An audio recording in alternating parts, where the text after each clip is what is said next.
distinguished guests, respected faculty members, students, presenters, ladies and gentlemen. It is my great pleasure to welcome you all to the 20th National Students Forum. Today we gather here to celebrate research, innovation, and exchange of knowledge. My name is Zubzagast Otau, and I will be your Master of Ceremony for today's session.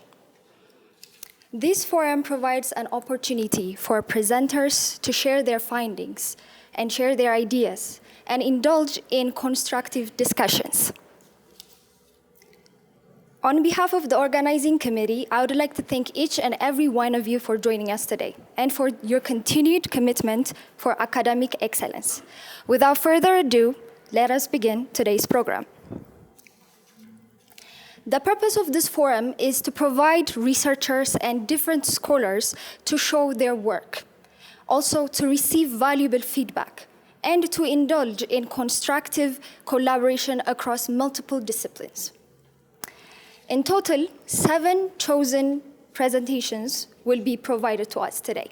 And in today's discussions and presentations, we hope to promote critical thinking and solve a lot of societal challenges. To officially commence today's program, it is my greatest honor to invite our academic vice president, Mr. Bahailu Tameru, to deliver the opening speech. Please join me in welcoming Mr. Bahailu. Good morning. Distinguished guests, respected faculty members, dear students, ladies and gentlemen. Good morning and welcome to the 20th Annual Student Research Forum of St. Mary's University. It is my genuine pleasure to stand before you today, not only because we are celebrating 2 decades of scholarly inquiry of this campus, but because of what is making this forum happen. Look around this room. The Master of Ceremony who opened our program, the chairpersons who will guide our sessions, the reporters who will capture and synthesize our discussions are all students. And of course, the presenters who will share their research with us are also students of St. Mary's University. This is not a forum for students alone. It is a forum by students, led and driven by students. That distinction matters.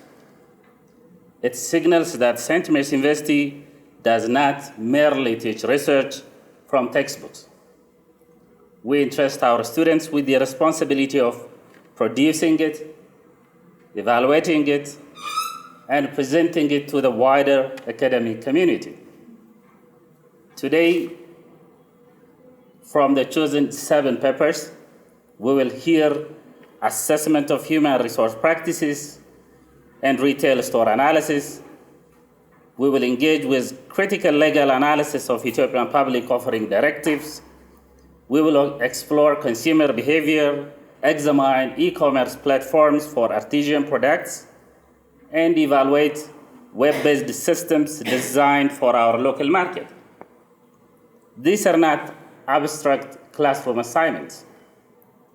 They are inquiries rooted into the realities of Ethiopian industry, commerce, technology, and law.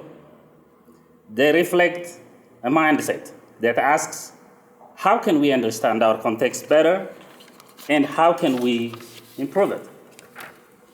That mindset is the essence of research. It is curious, it is rigorous, and when done well, it is humble enough to invite critique. So, to our presenters, I say share your findings with confidence, but also welcome the questions that will sharpen your work. To our chairpersons and reporters, guide the conversation with the professionalism you have already demonstrated in preparing for this day.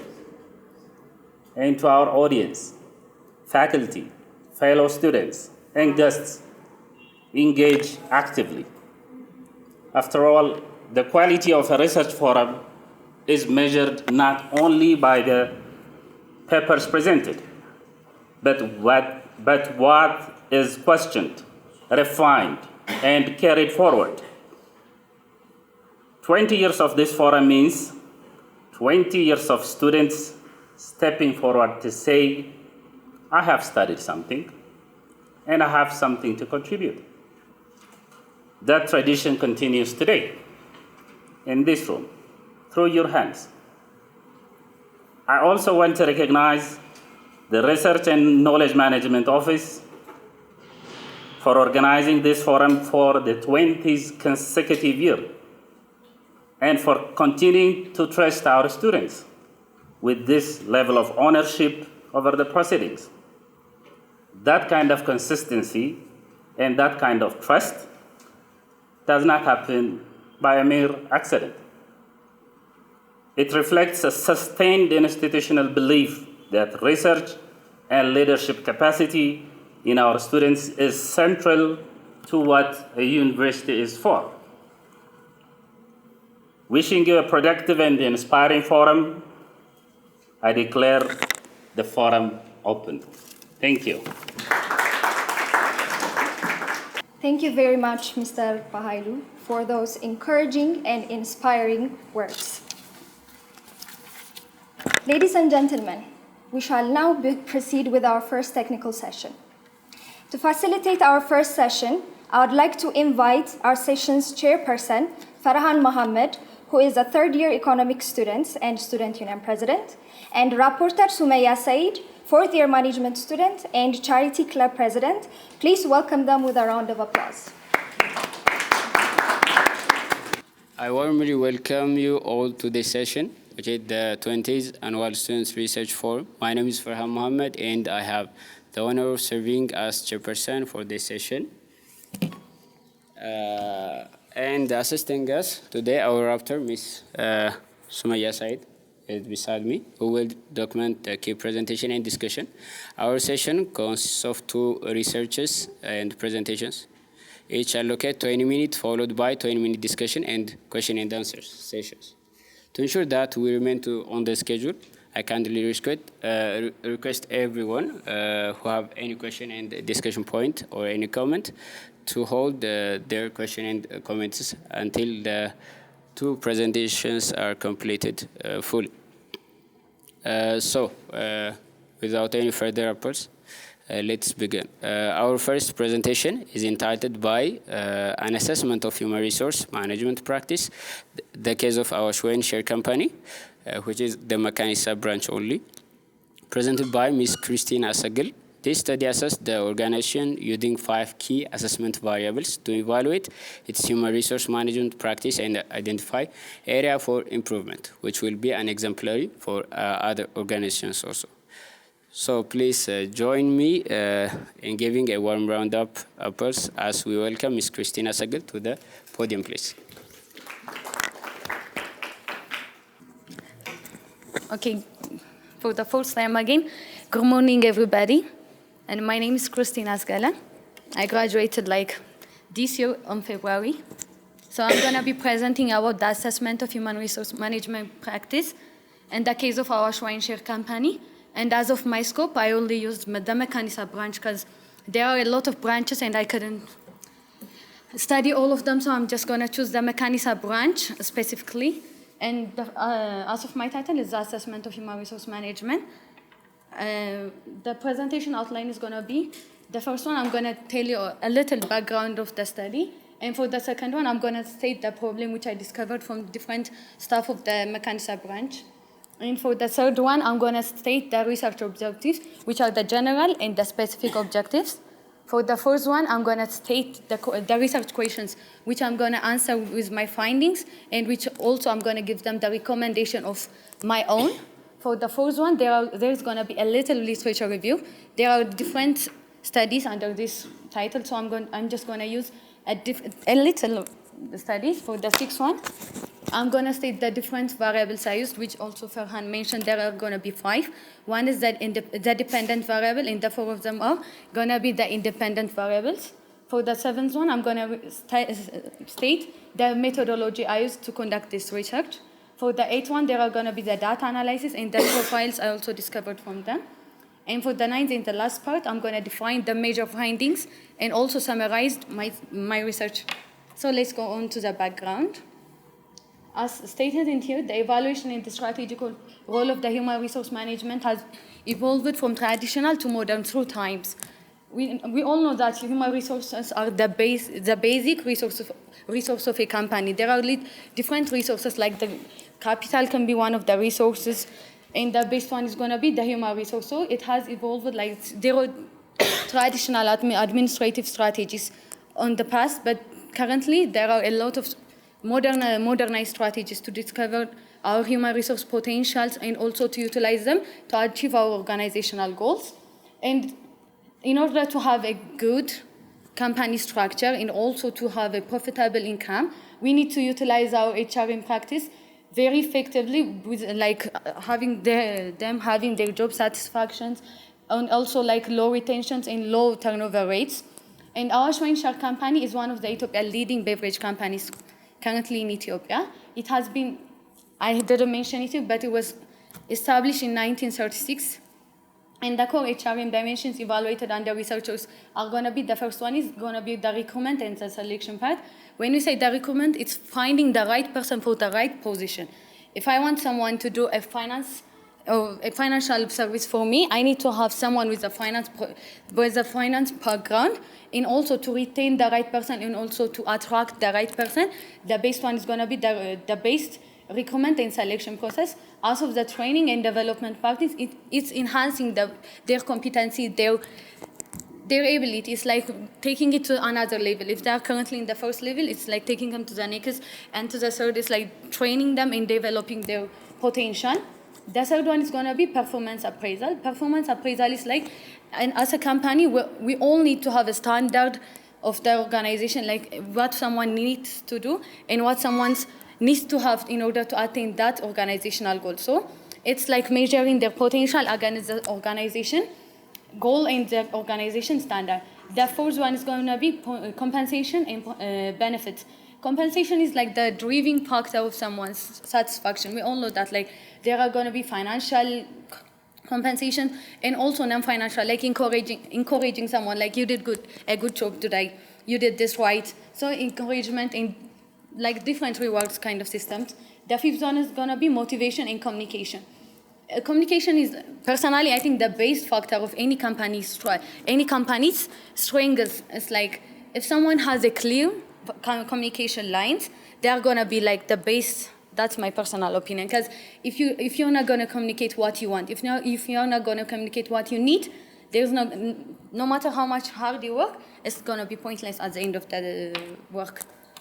As of the statement of the problem, I gathered those statement of the problem by asking different staff or employees of the company. As of the recruitment transparency issue, most of the time, like, the recruitment and the selection things are not transparent enough. They just post something. After that, they will come to the interview, but even if they fail, they are not communicated properly. And why they didn't pass, there's no constructive feedback after interview. Only those recruited are less know of their recruited. And as of the training opportunity, due to the budget limit of the company, they always use internal training. Some manager or someone from the team just give them training. No external trainings are given to them due to the budget limit. As of the appraisal and reward gap, there is a weak link between the performance appraisal and actual rewards.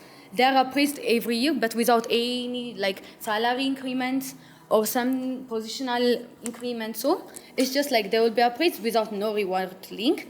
Also, the first one, the compensation structure, it's like less competitive compensation. Like, some staff even mentioned they have not received any bonus for 3 years. It's been like 3 years without any bonus. So there's an issue with their compensation structure.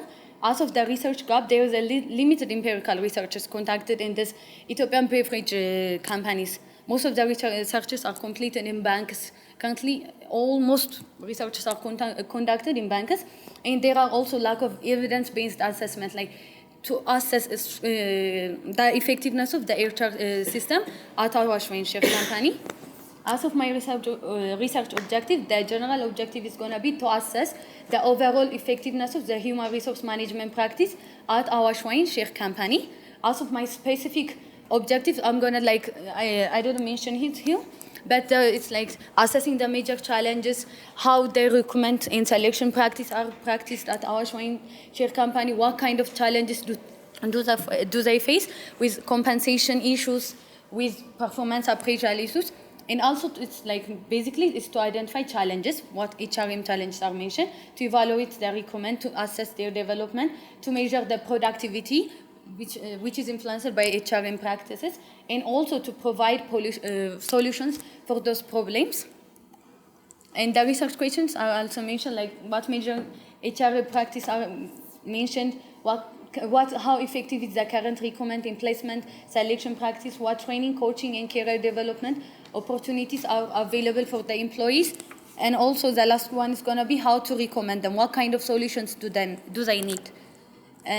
Also, the literature review, I'm not going to tell you in details because most of you have already taken it in human resource management practice. So basically, I use two theoretical foundations. The first one is going to be the human capital theory, which was conducted in 1964 by Bakers. And the second one I used was the resource-based view by Barney in 1991. We can even see how the HRM practice are evolving through time. At the first, they view employees as valuable organizational assets. It also needs continuous investment on the human resource management. When we invest, we don't only have to invest on current assets like not building a company, like having a different machineries to produce something, but we can also invest in our employees, like giving them a vacation, giving them a bonus, an encouragement. That's going to be the human capital theory summarized. The human resource Barney used, like it was a sustainable competitive advantage to have a human resource that's strong. If you have someone who is knowledgeable, if you have someone who knows so much detail about your company, so much about the market, it's also going to be one of the competitive advantage your company has. It doesn't always have to be having like less cost. If you produce something with a less cost, it's going to be a competitive advantage. But also, if you have someone who can provide you a sustainable and a knowledge for your company, it's also going to be one of the competitive advantage. About the variables, the recruitment and selection, as mentioned, it's to ensure someone is fit for the position. Out of the selection, we're going to select someone who will be more appropriate or more going with the company's organizational value. Out of the training and development, I also mentioned it's like to boost our operational efficiencies. For the performance appraisal, it's going to be to align someone's performance with our corporate goals. And the employee motivation, it can be like intrinsic, it can be extrinsic. It's also to sustain high retention and to reduce turnover rates. As of the conceptual framework, it's just going to be a diagrammatical figure. The dependent variable is going to be those 4 variables or the 5 variables: the recruitment practice, the selection practice, the training, the performance appraisal, the employee motivation. As of the dependent variable, it's going to be organizational effective. I'm not saying those 5 factors are the only one who are going to impact organizational effectiveness. Those variables are the ones I mentioned. It's like it's my scope. I'm going to assess only those variables, but there are different variables which could affect it. So I'm not stating those 5 variables are the only one. As with my research methodology, as many of you could guess from the title, I'm going to use a descriptive research design. It's just going to be, there's an existing HRM practice problem, so I'm just going to define them. I'm not going to find any new problems. I'm just going with the past issues. So I'm using descriptive research design. As of my research approach, I'm going to use mixed method approach. It's like I'm going to use both qualitative and quantitative data. Quantitative, when I say quantitative data, it's like I give them a questionnaire, so I'm going to collect their information and put it in a quantitative way through means, frequencies, tables. So I'm going to use different methodologies. As of my data resources, the field data question is going to be the questionnaires, which I give them in a Google format. As of the secondary sources, there are different HR policy manuals, internal reports, academic journals. I'm just going to assess them as secondary sources. And the population in the sampling technique is going to be like, currently at Mekanisa branch, there are totally 191 employees. So I'm going to use a stratified sampling method because there are different departments in their company. There is a finance department, there is a plant and production department, there is an HR department. So their structure is in a departmental way. So I'm just going to use a stratified way in order to represent more of them. So, and also I'm going to use convenience. So I'm not selecting someone specifically. I'm just going to choose someone from the HR department. If there are 8 persons, I'm going to take a percentage of them from the total.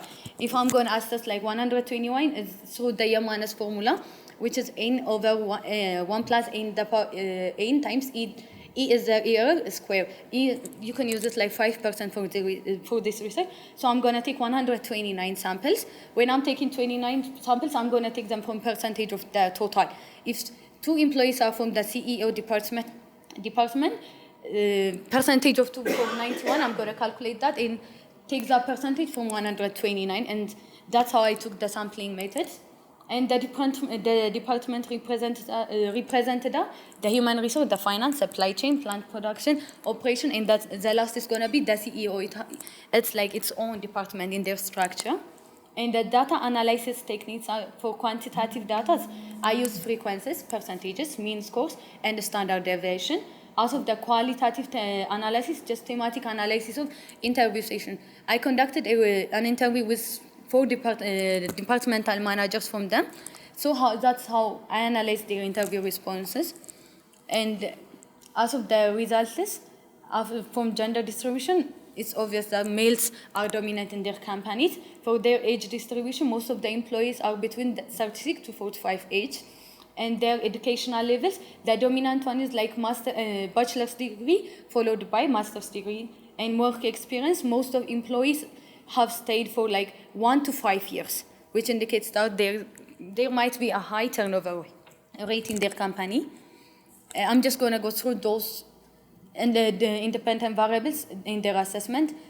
The mean finding of the recommend process was like 3.71, and that's how I'm just going to define it by saying that like most of the job criteria are clearly defined in advance. They recommend activities are systematically planned in structure. They use different advertisements like ETO jobs, Yahoo jobs, and also they successfully attract pool of qualified applicants. But there are also some areas that need improvement. The first one is going to be like transparency, as I mentioned earlier, and also to ensure standard consistency across various operational levels. Because most of the departments, if someone needs someone from any department, it's going to go through the HR department. The department head is not going to be available as the interview session too. That needs also a consistency work across them.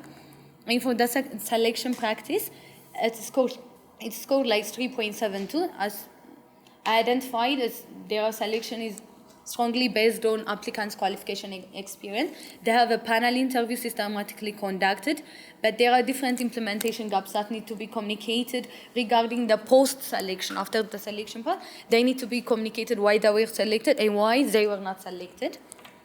For the training and development parts, it's scored the highest, actually. Most of them say like they receive training once a year, and actually sometimes it's going to be twice a year. And that was the strongest thing, but I also mentioned it earlier, they need limited external high-level training according to their annual budget. For the performance appraisal, it's called like 3.78. They say like they have a strong and defined performance standard, but the standard needs a connection with the appraisal. If they're evaluated, they need some sort of reward. That was what I get from the questionnaire and from the interview. As of the last employee motivation, I scored like 3.70, which is the lowest among all of the dimensions. They say like they have a safe and physically clean environment. Their role clarity and supportive supervisory relation, but the compensation competitiveness related to industry reward is like dismotivating them. Like if you see other companies which are in the similar background of them, they receive high payment, but in their company, it's compared to the industrial standard, it's low, which is affecting their motivation. And also there are financial incentives. There are low financial incentives in bonus structure, which is like no financial recognition in the award programs. So This is the overall summary. It's already mentioned, so I'm just going to pass it. Okay, the key contribution of the study is going to be like the practical contribution is going to be to identify key operational strengths and also which are bottleneck for the company. And academical contribution is going to be to enrich empirical literatures on HRM practice within Ethiopian beverage manufacturing sectors. As of the organizational contribution, it's to offer our share companies leadership and empirical evaluation tool to benchmark the HR performance and to foster the organizational effectiveness. Okay. The conclusion is like the functional HR foundation, our share company has successfully established functional formalized HRM system across Mechanisa branch and also other branches as well. And those gonna be like they're already mentioned. I don't have a lot of time, so I'm just gonna pass it. And my recommendation for the first issue is gonna be like they need a strategical action plan. They need to link their performance appraisal with the rewarding system. They can reintroduce performance-based quarterly or annual bonuses. If they score something for above the merit, they need to receive some sort of financial benefit, and also to consistently reward the top performance. It's going to be like award given to the best employee of the month, best employee of the year. That's going to motivate them to work harder through time. For the compensation and development, it's like restructure. They need to restructure their compensation strategy, and also they need to give a training and development expansion. They have to allocate a higher budget for advanced technical and operational training, and also they need to expand to external trainees, and also to give them external opportunities. For the communication and feedback, they need to enhance their transparency, and also it's going to be very useful to build organizational trust and transparency, and also to have a strong communication culture across all departments. So overall, it's like the strategical insight of our share company decision makers or the managers is going to be like they need to have a strategic HRM driven performance. If the HRM is efficient, their company will also be efficient. To have to think of the employee development as an investment. It's just not an expense given to employees. It's just not salary expense or bonus expense, but also it's an investment to yield a higher productivity. The third one is fair hiring, build trust. It's to communicate the results clearly, out of the limitation. Okay.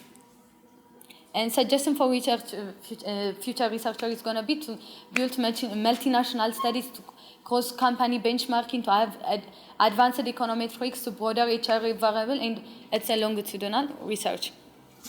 Key presentation takeaways are also mentioned in the conclusion, so I'm just going to pass.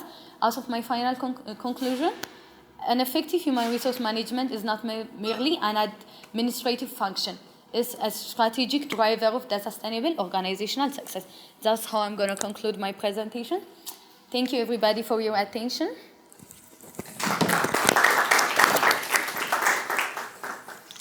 Thank you very much, Ms. Christina, for your informative presentation.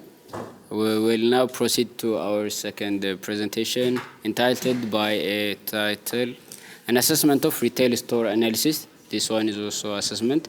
The case of Queen Supermarket, presented by Ms. Ruth Abebe. This study focuses on product availability, service quality, customer satisfaction to assess retail store performance and identify factors influencing customer experience. Please join me in welcoming Ms. Ruth Abebe with another round of applause. Good morning, everyone. My name is Ruth Abebe from Marketing Management Department, and my research is entitled An Assessment of Retail Store Analysis, the case study of Queen Supermarket.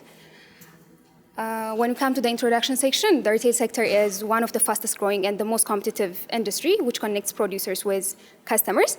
And retail store analysis is a managerial tool which is used to evaluate product availability, store layout, customer satisfaction, and service quality.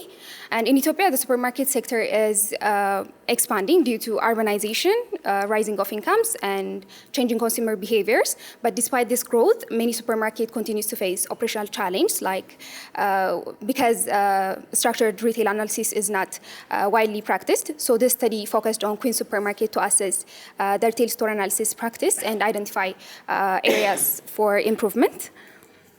And when you come to the statement of the problem, the retail store analysis is essential for identifying operational gaps and improving customer satisfaction through data-driven decision-making. Despite the growth of Ethiopian supermarket sector, many retailers still rely on informal methods to evaluate their store performance.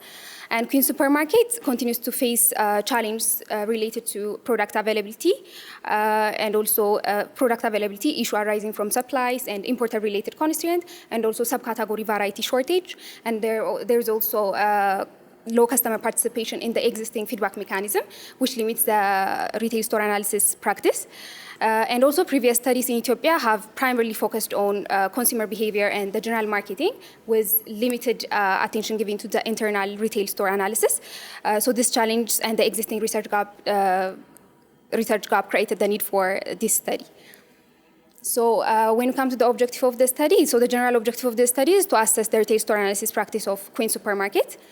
And I have 4 research questions, and I have 4 research specific objectives. So the first one is to examine product availability and assortment offered by Queen Supermarket, and assess customer satisfaction regarding service quality and staff interaction. The third one is analyze customer perception of store operation and shopping convenience. And the fourth one is provide practical recommendations to improve retail performance and customer satisfaction of Queen Supermarket. When it comes to the research methodology, the study area is Queen Supermarket, the Orailoch branch here in Addis Ababa. And the research approaches, this research employed a mixed method approach, both quantitative and qualitative. Quantitatively, structured closed-ended questionnaires with customers, and qualitative, semi-structured interview with the branch manager. When it comes to the research design, this research employed a descriptive research design because the study aims to assess and to describe and assess the current retail store analysis in Queen Supermarket rather than the casual relationship, rather than to test the casual relationships. When it comes to the sampling technique, this research employed a non-probability convenience sampling because of time limitation and the easy accessibility of respondents. The sample size, in this research, 68 respondents participated by using coherence formula. And data sources, both primary and secondary data. Primary is data from customers and the branch manager, and secondary from books, journals, academic papers, and documents. When it comes to the method of data collection, both questionnaires and interviews. Questionnaires, closed-ended questionnaires for customers, and interview with the branch manager. And the collected data were analyzed using statistical data analysis tools like frequencies, percentages, and mean scores. When we come to the limitation of the study, there are 4 limitations in this study. The first one is this study employed a non-probability convenience sampling, which may limit the representativeness of the finding because all customers have not an equal chance of being selected. And there is a closed-ended questionnaire, which restricted detailed response from customers. And there is a limited access to internal operational data, such as sales and inventory records. And also data were collected from only one branch, the Orailoch branch, which limit the generalizability to other branches. When you come to the summary of the major findings, 68 respondents participated in the study, and most of them were females and aged between 18 and 25 years. And when you come to the positive findings, 80.9% rated that the shopping environment positively, and 82.3% agreed that product price are clearly displayed.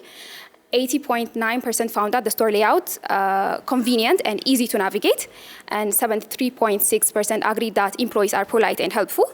But despite these positive findings, there are key operational challenges. Nearly half of the respondents reported that the needed products were not always available. And also there are 42.7% believe that product variety did not meet their household needs.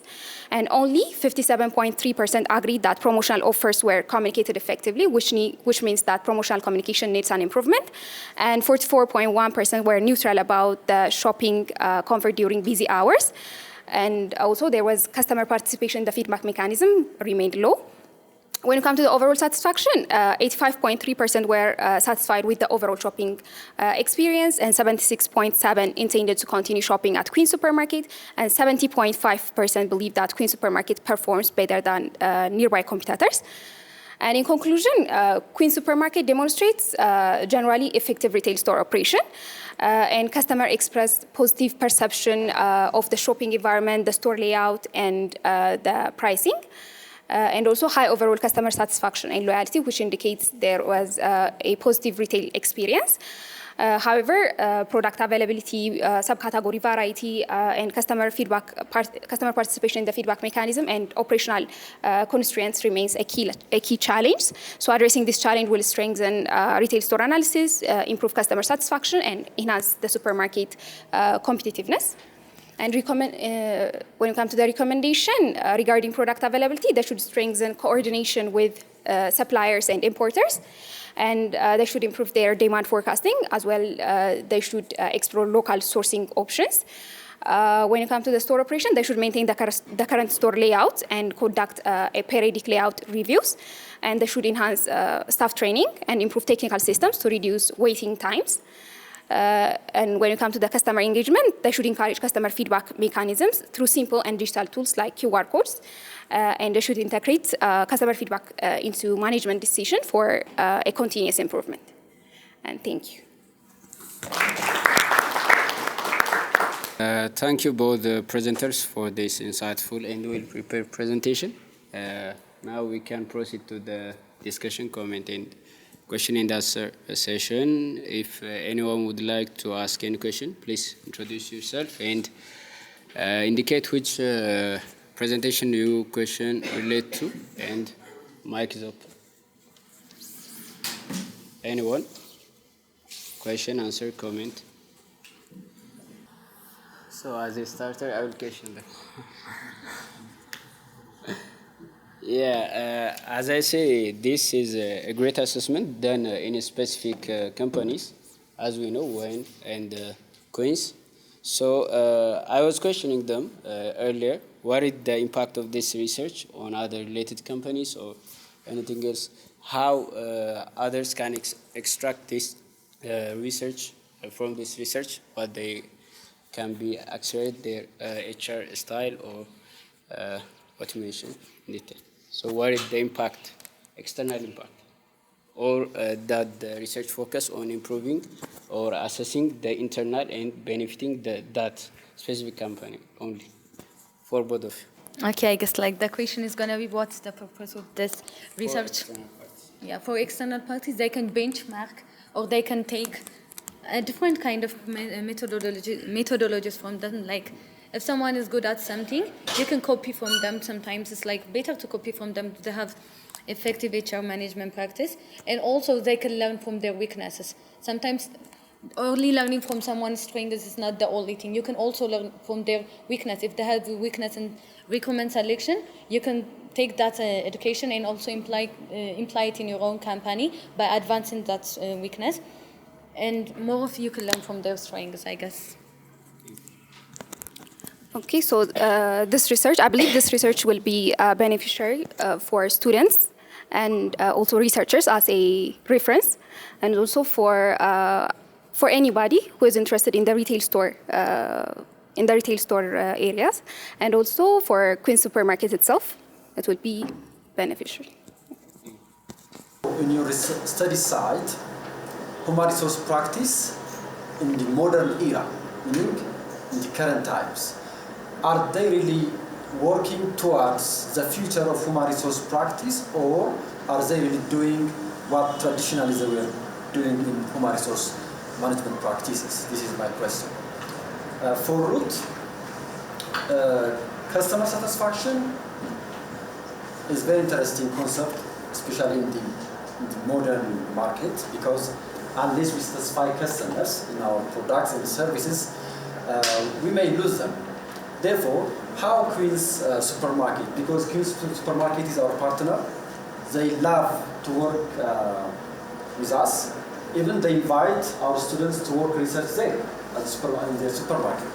Therefore, how they are ready to make their customers to be satisfied, especially in terms of like delivery, because nowadays delivery is becoming one of the main experience or exercise in marketing. Therefore, how they are ready for that of us. Thank you very much. To be honest, I only like work for 3 hours a day, but I'm forced to stay for 8 hours. Like I could do other works by my spare time. So that's still the traditional dimension I'm saying.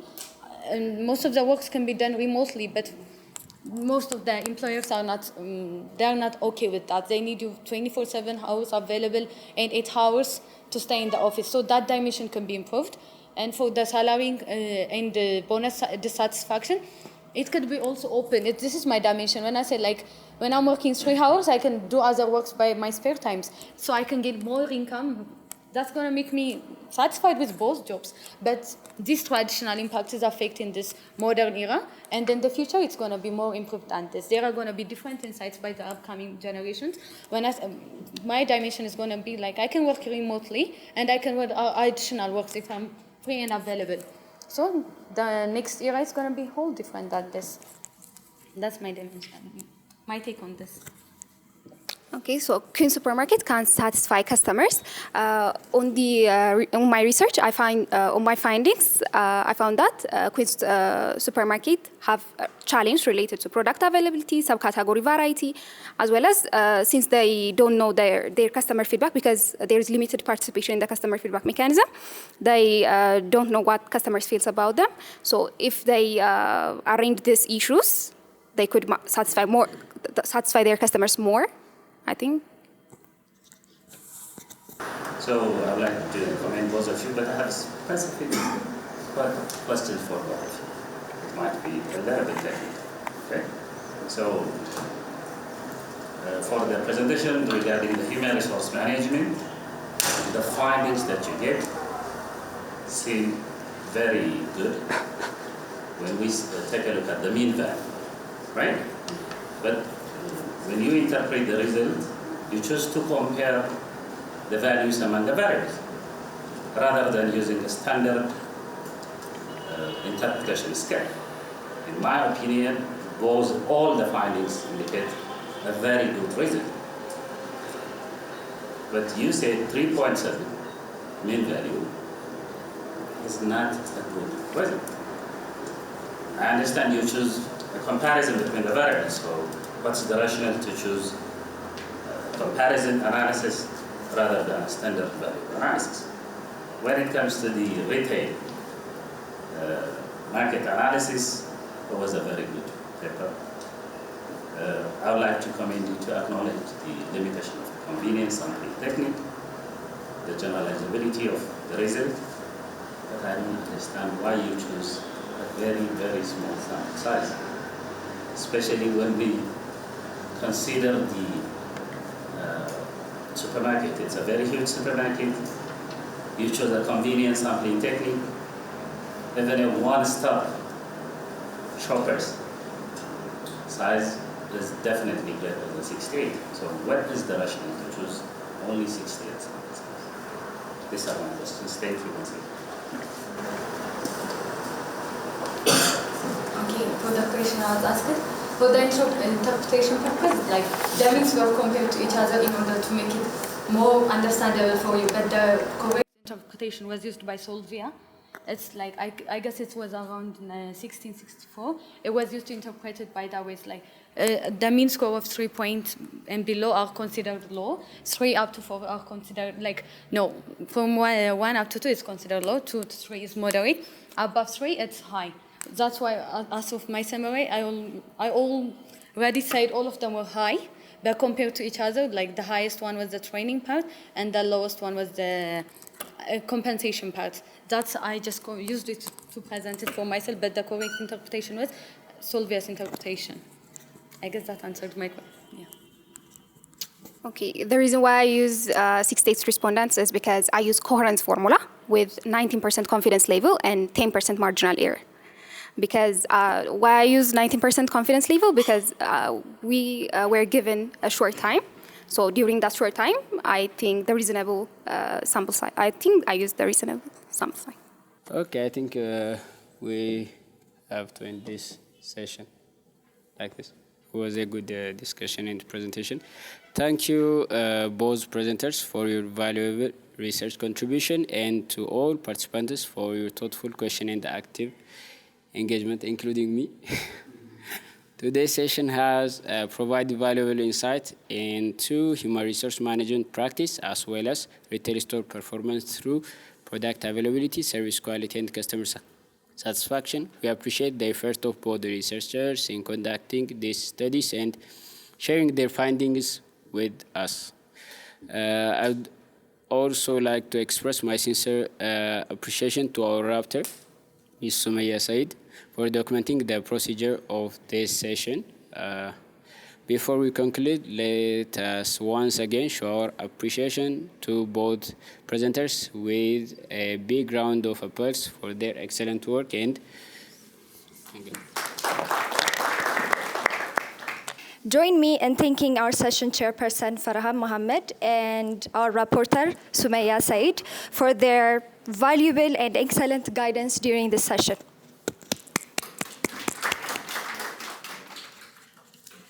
To facilitate the second session, I would like to invite our chairperson, Elshadai Fkadu, fourth-year management student and student union vice president, and Rapporteur Qalab Million, third-year computer science student and president of Computer Science Club. Please welcome them with applause. Good morning, everyone. Welcome to session of 20 National Student Research Forum. My name is Elshadai Fkadu. And Qalab is our reporter. We will have two research presentation. And I would like to invite Lydia. This presentation has been prepared by Lydia Merid, Blaine Alam Saked, and Bamnet Zaudi. Lydia will be presenting on behalf of the group. Please welcome Lydia. Okay, thank you for giving me this chance. My name is Lydia Merid, a recent graduate of Accounting and Finance from St. Mary's University. Now I will be presenting you our research paper titled titled Public Offering and Investor Protection, which is a critical analysis of Ethiopian Public Offering and Trading Directives, 1013-2024. The research was done by me and my co-authors, Blaine Alam Saked and Bamnet Zaudi. Now I will be presenting you that. So as an introduction, we all know that there was, by history, it's known that Ethiopia had a capital market, a start of capital market in the 1960s, during the Haile Selassie regime, but at the 1974, when Haile Selassie's regime came to an end, Ethiopia, starting from that point, Ethiopia never had a capital market, and the financial system has long been bank-dominated, and there was no formal market for issuing of securities or trading of securities. And as we all know, the capital markets mobilizes savings into investments by making the movement of money through the financial system directly within the market. So in 2021, a capital market proclamation number 1248/2021 was established, and that proclamation established the Ethiopian Capital Market Authority and the capital market by itself. And in 2023, Ethiopian Capital Market Authority began building regulatory and institutional capacities, where the authority body started issuing directives, laws, and laying the ground to the market. By doing so, one of the directives issued at 2024 was the Public Offering and Trading Directive 1013/2024. And this Public Offering and Trading Directive, which is issued by the Ethiopian Capital Market Authority, is the country's first comprehensive framework for governing the public offering disclosures and the investor protection mechanisms. So this directive seems good on the paper, but its real-world effectiveness remains untested. So this study tries to examine the directive's investor protection mechanisms against international and regional standards. So as a statement of the problem, as I have mentioned, the directive is the first comprehensive public offering framework, but the real-world effectiveness remains untested. It raises the questions such as, is the institutional capacity strong, like ECMS in technical expertise and enforcement strengths are sufficient or secured to the compliance and enforcement scheme? Question two, does investment protection tools seem legally sound? I mean, they look legally sound, but they are not practically tested. At at the same time, since the market is infant and the capital market landscape is new to the society, it raises the question that are the investors literate? I mean, there is a limited public understanding of the securities, which heightens the risk of misinformation. And there is no prior assessments against the International Organization Securities Commission's principles or regional frameworks that exist. So the study lays these questions and placed them as a problem. So by having this as a statement of problem, the general objective of the study is to analyze the directive, which is the Public Offering and Trading Directive, to assess the adequacy, effectiveness, implementation, and challenges of its investor protection frameworks. By having this as a general objective, we laid out four main specific objectives.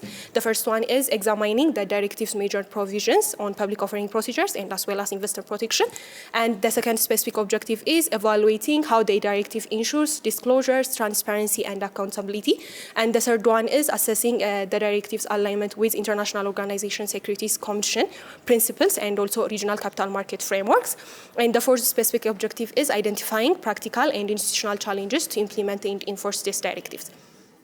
By doing so, we have four research questions. The first one is, what are the directive's main provisions on public offering procedures and investor protections? And the second one is, how effectively does the directive ensure disclosures, transparencies, and enforcement of issuers' obligation?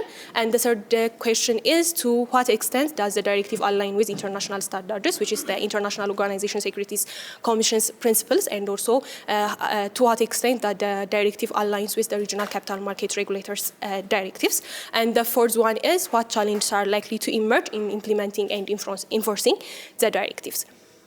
When we move to the research methodology, the research design we used is descriptive and analytical qualitative documentary researches. As the market is infant, we couldn't move on to empirical studies because it's really hard to find investors at this stage since the market is infant. Finding investors, the market is new and there are not much of investors at the time, so we focused on using documents to analyze the study. And the data sources are the directive takers, which is the 1030/2024 directive, then ECMA reports and the International Organization Securities Commission's principles and regional market tests for the comparison purpose. And we took some illustrative interviews with the regulatory body professionals. And for analysis, we used content analysis to analyze the directive and to understand its provisions and to measure its effectiveness. Then we used comparative analysis to compare it with the international standards as well as regional best market practices, and critical and thematic analysis were used to identify the expected challenges and also understand the directive more effectively. We would say the study was limited due to that we used most of the data we used were documentaries, as I have mentioned, since the market is infant and it will be hard to find investors. We were relied mostly on documentary resources and there was no empirical field data used due to the given time and the early stage of the capital market institutions. So when we come to our findings, I will try to present it based on our four specific objectives. The first one was what are the main key provisions regarding public offering procedures and investor protection. So the main provisions of the directive is, the first one is a mandatory registration. The directive requires every securities to be registered by the authority before issued to the public, except some specific exemptions. The exemptions include securities issued by the government and securities issued outside of the country, and also securities issued to qualified investors. Those securities are exempted from registration, but any other security which is going to be issued within the nation should be registered by the authority. The other one is the directive requires prospectuses and disclosures, IFRS-based audited statements, risk disclosures, valuations, due diligence reports, and also feasibility reports are required by the authority body for the public offering purpose. And there is an ECMA review. Any security must be, like I have said, registration is mandatory, so the authority body, ECMA, would review the registration statements and prospectuses.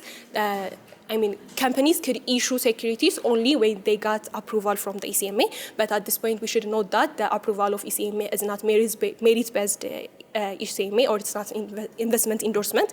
When ECMA approves the registration of securities, it doesn't mean it's guaranteeing that the security is good or it's not giving it a merit to the investment. It's just disclosure-based review and approval. When ECMA approves one statement registration, it gives that the disclosure, all the required informations are given and all informations given are accurate. And the other one is ongoing disclosure. The authority body doesn't require only disclosure at the public offering state. Even after the post offer, the directive requires issuers to give current and periodic reporting to sustain transparency after the offer. And so the directive tries to control the advertisements. There's advertising control. All promotion materials related to the public offerings should require the prior approval of the Ethiopian Capital Market Authority. And the other one is a trading rule. Any security can be traded only on licensed exchange market at the current case within the Ethiopian Securities Exchange market only, or any authorized market, meaning any market should be authorized and got a license from the authority body before it could be used as a market. The second objective were how effective it was to measure the effectiveness in regarding disclosure, transparency, and accountability. To explain that, we will ground it by the theories we have used to understand the directive. When we start with the information asymmetry theory, as we say, the directive requires a disclosure, and this disclosure requirement narrows the information gap between the issuers and investors. By the directive, by requiring a disclosure, it tries to minimize the gap between the issuers and the investors. And the agency theory, liability and governance provisions, the directive makes liable the information providers for all the information they give. So it tries to curb the misinterpretation actions by the insiders. And signaling theory, the approvals the ECMA gives as one way of signaling, giving the credibility to this young market. And timely disclosure supports the accurate pricing information, which will support the market efficiency theory. Better information gives better pricing, so the market will be more efficient. And when we come to the investor protection theory, legal and institutional safeguards underpin market confidence. By giving legal and institutional safeguards, the authority body tries to give confidence to the investors. Then when we measure its alignment with international standard and regional best market practices, for the international standard, we chose the International Organization Securities Commission principles, and for comparing it with the regional best market practices, we took the South African market and Nigerian market, and as well as Kenyan market, for them being the long-known markets in our region and for their large mass of transaction done. We have seen a strong alignment, especially regarding with the mandatory disclosure requirements, registrations, and prospectus requirements, as well as regulatory reviews, approvals, and enforcement powers. These all align with the international standards, as well as the regional market standards. The ongoing or post-offer disclosure obligations, trades being confined within the licensed market, and also authorized OTC markets. These are the strong alignments we have identified, but we have seen some notable gaps. The first one is, unlike South African and Nigerian markets, Ethiopian Capital Market Directive regarding the IPO doesn't specifically mandate a distinct standardized risk factor sector in the prospectus. It requires a prospectus, and the prospectus requires some due diligences, audited financial statements, and some other requirements as stated there, but there is no specific place which requires a risk factor being included. That's one notable gap we have seen. And there is the law on the directive is more or less a principle-based approach, which gives flexibility, but may weaken the risk of visibility and comparability for less sophisticated retail investors.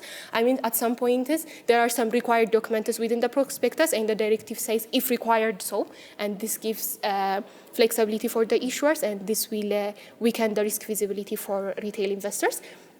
Remaining differences within the Kenyan, the Nigerian, and South African market mainly reflects the Ethiopian's early stage of regulatory maturity. As I have said, the market is nascent and the market is still growing, so the laws are not that much of convergence, so that's what we noticed.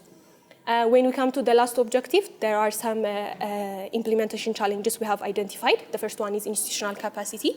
Like I have said, the market is new, and not only for investors, but for the professionals within our country. The market is new, so SMUs, I mean the authority bodies' technical expertise, staffing and enforcement experience are still developing, so it will be one case for one thing to be an implementation challenge. The second one is intermediary capacity. When first we made this research, there were 12 service providers licensed, but now at this point, while I'm speaking, the number of service providers have grown to 18, but when we think of it as a market, the service providers are the ones that catalyze the market. So, I mean, not only licensing them, but building their capacity is required so that the market could grow all. So intermediaries capacity would be one implementation challenge, because everything is done by the service providers, especially disclosure requirements, prospectuses, and so on are made by the transactional advisors, so their capacities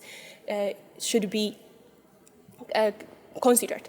The other one is issuers' readiness. Many potential issuers lack the governance and reporting discipline the directive requires. The directive is a strong directive. I would say it's more related to UK-based directive, so it's a huge and restrictive law, and many issuers and many companies within our country lack the governance, the reporting disciplines, and the directive requirements. So their lack of expertise and their lack of potential might affect its implementation as well. And the fourth and the main one is investors' literacy. Like I have said, investors are uneducated about the issue. So even though the law is there, if the investors doesn't know their rights and responsibilities properly, it will definitely affect the implementation. And the fourth one is enforcement credibility. Like I have said, the directive is amazing on the paper, but as enforcement is will be one question, because compliance risks becoming procedural without consistent, visible enforcement, which might affect the implementation. So to conclude, the directive establishes a strong, well-structured legal framework for investor protection, sustainability, aligned with the international and regional best practices. But legal designs alone does not guarantee results. Effectiveness depends on institutional capacity, disclosure quality, intermediary competence, investor literacy, and reasonable compliance. So by doing so, we have came up with 4 recommendations after doing this research. The first one is strengthening the authorities' body capacity, targeting investment in technical expertise, staffing, training, and enforcement in the systems would be one of our recommendations. The second one is standardizing risk disclosure. As we have said, we have seen a gap that the directive doesn't require risk disclosure specifically. So we could align with best regional practices. Standardizing risk disclosures would be one recommendation. The third one is developing market intermediaries. Like I have said, the capacity of the service providers and the market intermediaries determines the market practices. So supporting them by not just licensing them, but by supporting them by capacity building and accrediting them, the market could be better. And the least but not the last recommendation would be investing in investor education, sustained financial literacy programs, so as disclosures translate into real protection. I mean, recently we have seen a news that the ESX was telling us that within 1 week there was a 1 billion per transaction within the market. The market is doing really great, but there are some news and some articles saying that most investors are not investing reading the prospectus. The authority body has laid the ground so that people could get the all information they need before investing, but investors are not using that information to invest. So we should invest more on the investor education, so investors could read what they have to read, get all the information they have to get, and invest with the all information they need to get before investing. That's all. Thank you so much. If you have any question. Thank you very much, Lydia, for your presentation. Now let's move on to our second presentation on the effect of product quality on consumer performance in the case of raw sanitary pad in Ethiopia by Tasnim Abdulhamid. Please welcome. Good morning, everyone. First of all, thank you for giving me this opportunity to present. Okay. Good morning, everyone. First of all, thank you for giving me this opportunity to present my research paper in this large forum. My name is Tasnima Abdurrahman. I graduated from marketing management in 2026 in February. Before I begin my research paper, I want to ask a permission to present some parts of my presentation in Amharic, if it is possible. Okay, thank you. Thank you for giving your permission. As you see, my research title is The Effect of Product Quality on Consumer Preference in the Case of Rose Sanitary Pad. The reason why I chose this research topic is the sanitary pad is not a product, is not a simple product, or is not a luxury product for women. When we talk about the sanitary pad for women, it is about a confidence, it is about health, it is about hygiene, and it's about comfort and daily life experiences. So I want to examine how the different aspects of the product quality influence the consumer preference.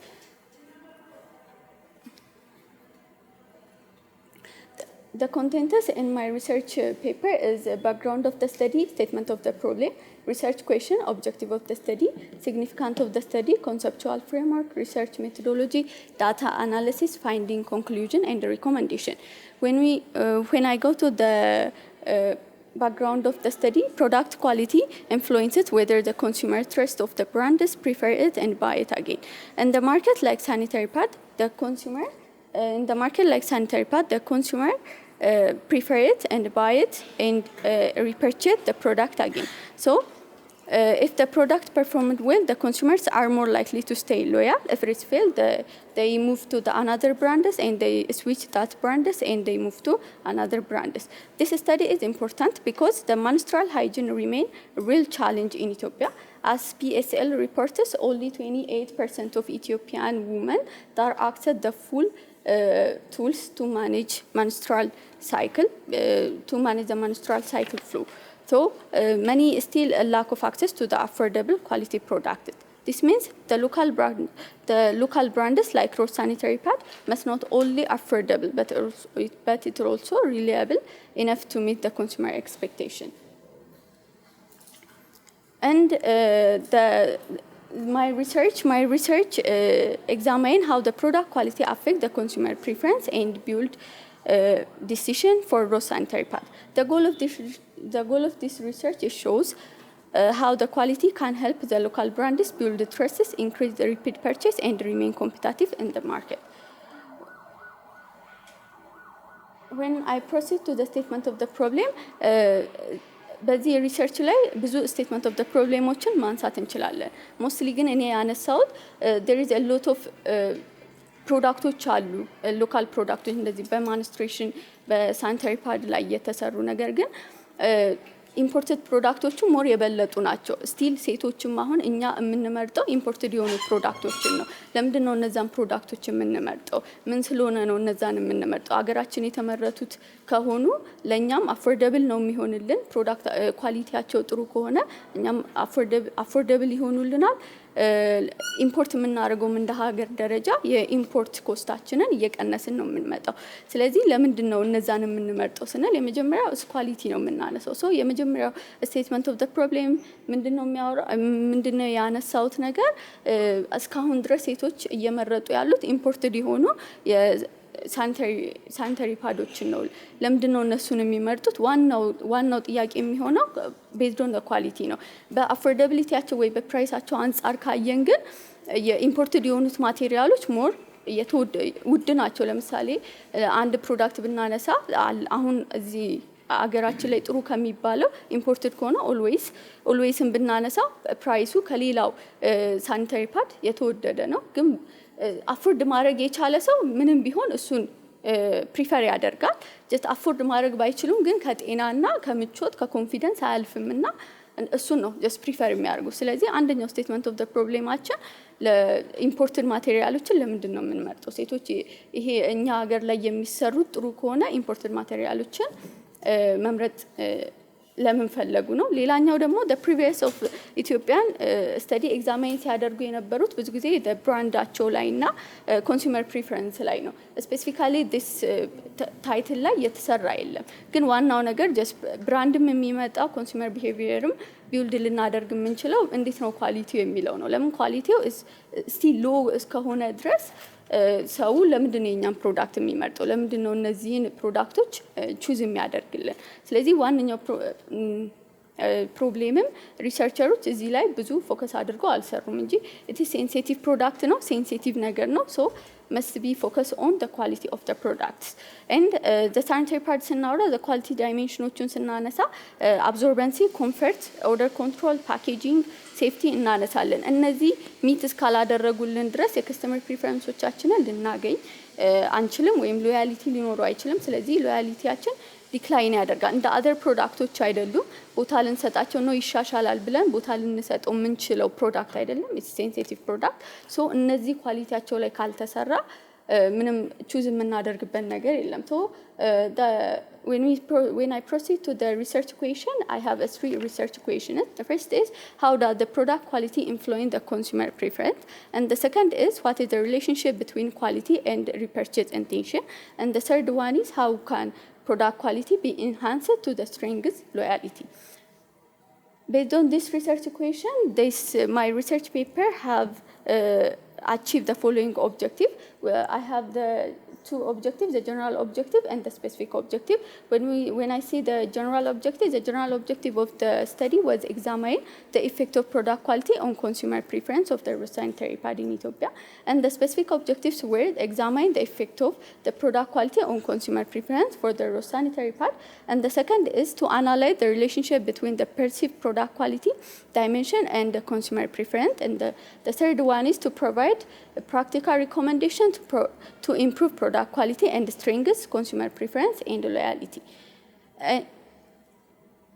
And when we come to the significance of the study, this research paper, the managers, the consumer, the researcher, the manager, the consumer, the researcher, na the manufacturer, ይጠቅማል ይሄን ስንል the manager ስንል ይሄንን ስራ ላይ የሚሰሩ just የፕሮዳክቱ የሚሆነው not only ሮ ሳኒታሪ ፓድን ስፔሲፋይ አድርገን አነሳን እንጂ at the whole እኛ ሀገር የሚመረቱ ሳኒታሪ ፓዶች እነዚህን ፕሮብሌሞች ሁሉም ኤክስፔሪየንስ ያደርጋሉ ሶ እኛ ስፔሲፊካሊ ያው ብሮድም እንዳይሆን አንድ ካምፓኒ አነሳን እንጂ ሁሉም ካምፓኒዎችን ይሄ ይነካል ሮዝ ካምፓኒ የሚያመርተው ሮዝንም ብቻ አይደለም ሌላ ፕሮዳክት ሳኒታሪ ፕሮዳክትም አብሮ ያመርታል ሶ ሁሉንም የሚነካ ነገር ነው ሶ the manager ስንል ይሄንን የሚያስተዳድሩ ይሄን እነዚህ ነገሮች ላይ ኳሊቲያቸው ላይ ፕራይሲንግ ፕሮሞሽናቸው ላይ በደንብ መሰራት አለበት ስፔሻሊ ኳሊቲ ላይ ካልተሰራ ፕራይሲንግ ኤንድ ፕሮሞሽን ስትራቴጂ ማተር ያደርግልንም and for consumer ደግሞ ስንል መጀመሪያ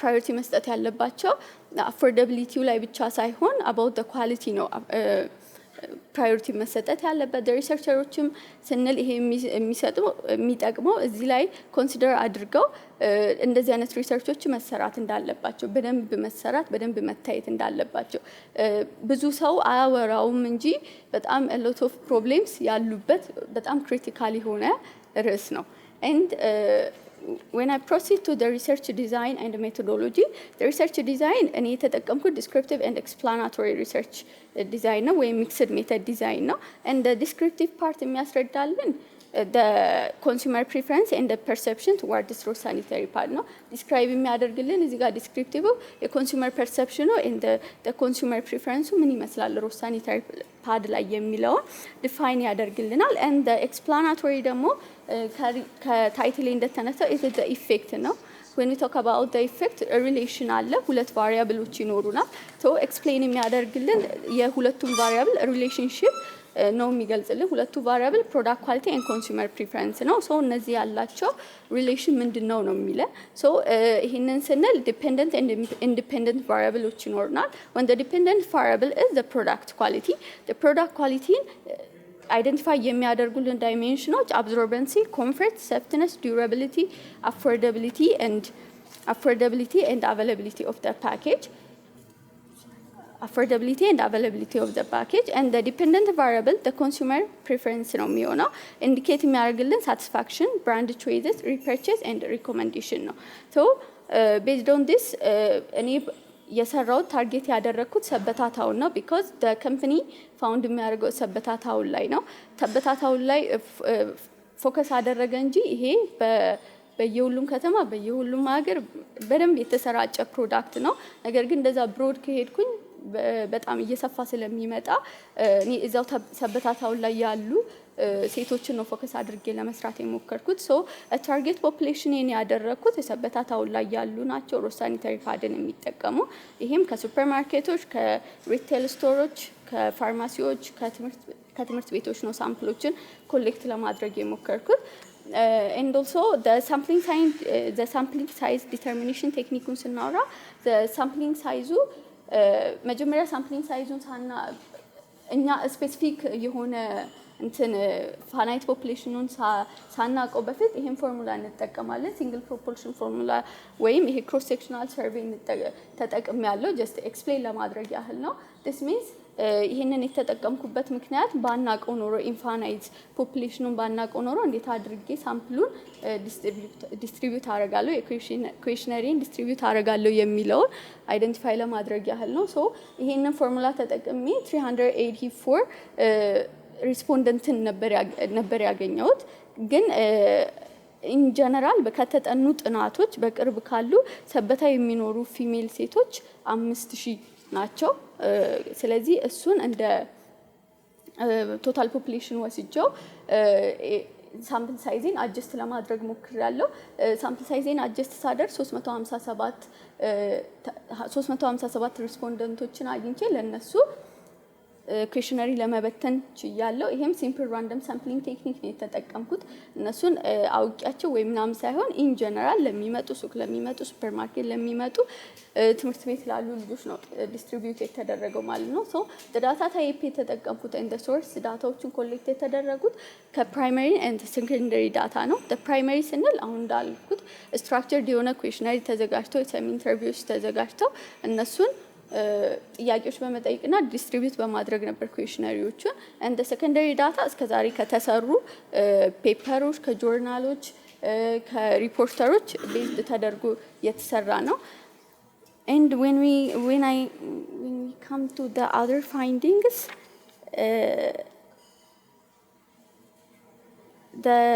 as I said before 357 ኩዌሽነሪዎችን በትኛለሁ ብያለሁ። ከዚህ ውስጥ ግን 251 ኩዌሽነሪዎች ሰክሰስፉሊ ኮምፕሊትድ ተደርገው ሪተርን ተደርገውልኛል። this means 70.31% ተመልሰዋል ማለት ነው። ይሄ ማለት ኦልሞስት ኦል ሰርተዋል፣ ኦልሞስት ኦል ተመልሷል ማለት ነው። ሶ ሪሰርቹን ትንሽ ጥሩ ያደርግልኛል ብዬ አስባለሁ።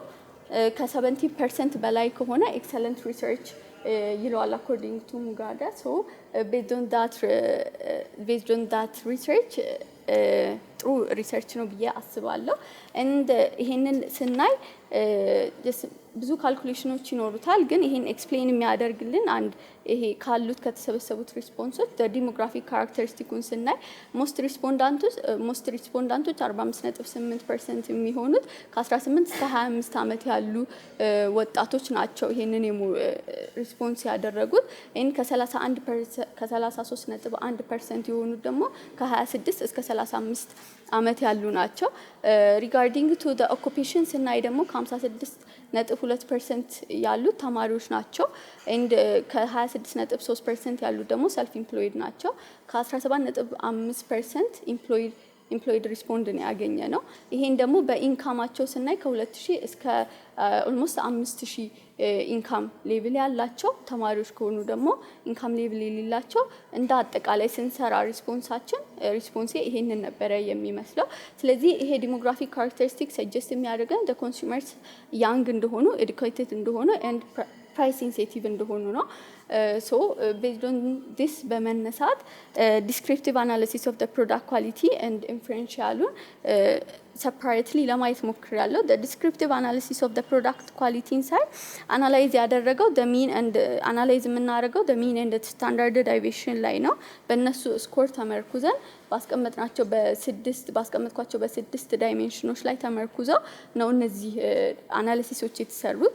so the mean ስናይ in general the interpretation ስናይ ሚን ስኮራችን ከ3.39% በታች ከሆነ ሎ እንላለን እንደ አቨሬጅ and the mean ስኮራችን ከ3.4 እስከ 3.79 ከሆነ it indicated moderate level ላይ ነው እንላለን and the mean score 3.8 ላይ ከሆነ indicated high level ነው እንላለን። ይሄ እንደ ኢንተርፕሪቴሽኑ ነው። so ወደ ሚንን ኢን ጀነራል ስናይ አቨሬጅ ነምበር ኦፍ ሄት ነው ካሉን እኛ በኔ ሪሰርች አሁን ከተሰጡት ሪስፖንሶች የነሱ ኢን ጀነራል ኦር አቨሬጃቸው ተወስዶ እንዴት ነው ከስተመር ፕሪፈረንስ ላይ አፌክት ያለው እነሱ እንዴት ነው ይሄንን አናላይዝ ያደረጉን የሚለውን እንደ አቨሬጅ ስንሰራ ሚንን ተጠቀምን ነው እንደ አብዞርበንሲ ከአስቀመጥኩ ከ6 ዳይሜንሽን ነው አብዞርበንሲን ስናይ ሚን ስኮር 3.34 ነው 3.34 ነው ስለዚህ ይሄ ኢንዲኬት የሚያደርግልን ሎ ሌቭል ኦፍ አቨሬጅ እንዳለው ነው ዝቅተኛ እንደሆነ ሰዎች እንደማይስማ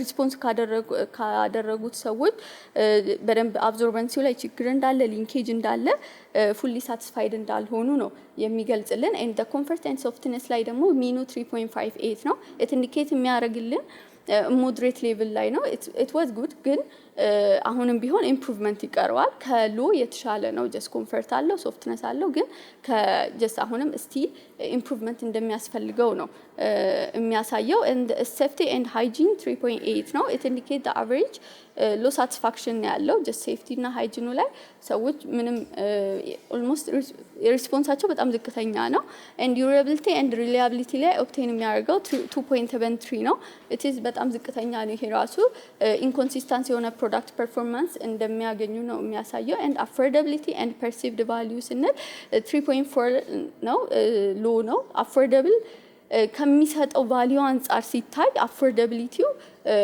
ሴንስ አይሰጥም ማለት ቫልዩ እና ፕራይሱ ተመጣጣኝ አልሆነም በዛ አንፃር 3.4 ይሄ ሚን ስኮሩ ዝቅተኛ ሆኗል ከተቀመጡ 6 ዳይሜንሽኖች የተሻለ የተገኘው አቬላቢሊቲ ኤንድ ፓኬጂንግ ላይ ነው 3.8 ነው ኢትስ ሃይ ነው ሚን አቨሬጁ ኢት ሚንስ ዛት አቬላብል በደንብ አቬላብል ነው በየቦታው አለ በየሱቁ አለ በየሱፐርማርኬቱ አለ and the packaging also is nice አሁን ላይ እንደውም በደንብ ዲቨሎፕ እያደረጉት ነው ያሉት በደንብ እየሰሩ ነው ያሉት ፓኬጂንግ ላይ ግን ፓኬጂንግ እና አቬላቢሊቲ ምንም ማተር አያደርግም ኳሊቲ ላይ ካልተሰራ ኳሊቲው ተመሳሳይ ከሆነ ማተር አያደርግም so finally the consumer preference in the mean score ሲታይ 2.83 ነው የሚያሳየን ይሄ ኢንዲኬት የሚያደርግልን ደግሞ ሮድ ሳኒታሪ ፓድ ሎ እንደሆነ ነው የሚያሳየን and then the standard deviation ሆነም በዚሁ ኢንክሉድ አላደረኩትም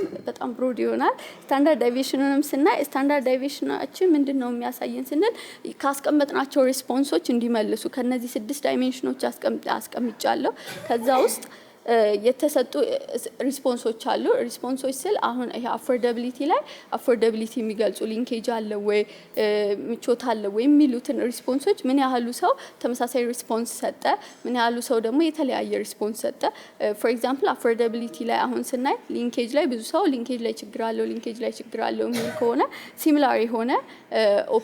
ሲሚላር የሆነ ሀሳብ ላይ ተመሳሳይ ሀሳብ ሰጥቷል እንደዛ ሲሆን ስታንዳርድ ዴቪዬሽናችን ይሄንን ነው የሚለካልን ሶ ስሞለር ስታንዳርድ ዴቪዬሽን ካለን the respondent get similar rating ነው የሚኖረው and large standard deviation ካለን ደግሞ ኦፒኒየኑ ሚክስድ ነው የሚሆነው ስለዛ ስለሚያነሱት ኦፒኒየኖቻቸው የተለያየ ነው የሚሆነው ማለት ነው ሶ ይሄ ካልኩሌሽኑ ብዙ ስለሆነ ኢንክሉድ አላደረኩትም ግን ስታንዳርድ ዴቪዬሽናችንም ይሄንን ነው የሚያሳየን and ወደ ኢንፈረንሻል አናሊሲስ ወይ ኤክስፕላናቶሪ ሳልፍ በኮሪሌሽን ሪግሬሽን እና አኖቫ ቴስት ለማድረግ ሞክሬያለሁ ኢንፈረንሻል አናሊሲሱ ላይ about the correlation ስናነሳ the correlation እና regression ስናነሳ correlation የሚያሳየው ምን ያህል ስትሮንግ ነው ቫሪያብሎቹ ምን ያህል ሪሌሽን ናቸው እና እንዴት ነው ስትሮንግ ይሄ ጥንካሬያቸው እንዴት ነው ይሄ ኮንሱመር ፕሪፈረንሱን አፌክት ለማድረግ ነው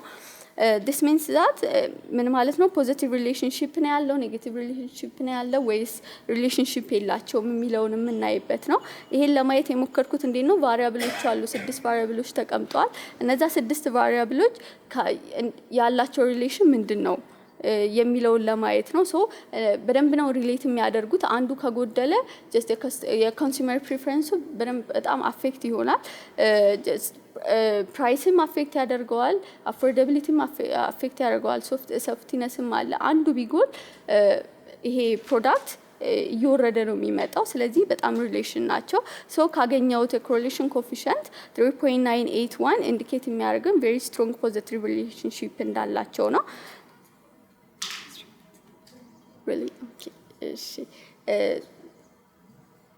ሪሌሽን እንዳላቸው ነው። ኤንድ ዌን ዊ ካም ቱ ዘ ሪግሬሽን ስንል ደግሞ ሪግሬሽኑ ደግሞ የሚያሳየን ምንድን ነው? ሪግሬሽን ፓርት ደግሞ ምንድን ነው የሚያሳየን? አንዱ ቫሪያብል እንዴት ነው ኮንሱመር ፕሪፈረንስ ላይ አፌክት ያለው፣ አንዱ ቫሪያብል ሌሎቹ ኮንስታንት ሆኖ አንዱ ብቻ እንዴት ኢፌክት አለው፣ አንዱ ቼንጅ ቢያደርግ ይሄ ነገር ኢፌክት አለው ወይ የሚለውን የሚያሳይልን ነው። ኤንድ ዌን ዊ ካም ቱ ዘ አኖቫ ቴስት ደግሞ አኖቫውን ቴስት ስናደርግ ደግሞ አኖቫው ሪግሬሽን ላይ የተቀመጡት ቫሪያብሎች ጀስት ልክ ናቸው ወይ እውነትም እነዚህ ሪሌት ሲያደርጉ አፌክት ያደርጉታል የሚለውን ኤክስፕሌን ለማድረግ የሞከርንበት ነው።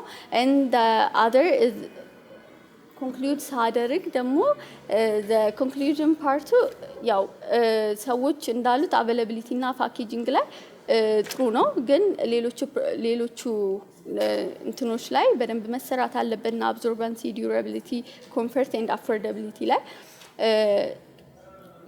በደንብ ኢምፕሩቭ መደረግ አለበት። አስ ሪኮሜንዴሽን ደግሞ ኢምፕሩቭ አብዞርባንሲ ቱ ፕሪቨንት ሊንኬጅ መሆን አለበት፣ ሶፍት መሆን አለበት። ለምን ሴንሲቲቭ ነገር ስለሆነ በደንብ ሶፍት መሆን አለበት፣ ቤተር ኳሊቲ መያዝ አለበት የሚለውን ይይዛል። ቴንክ ዩ ፎር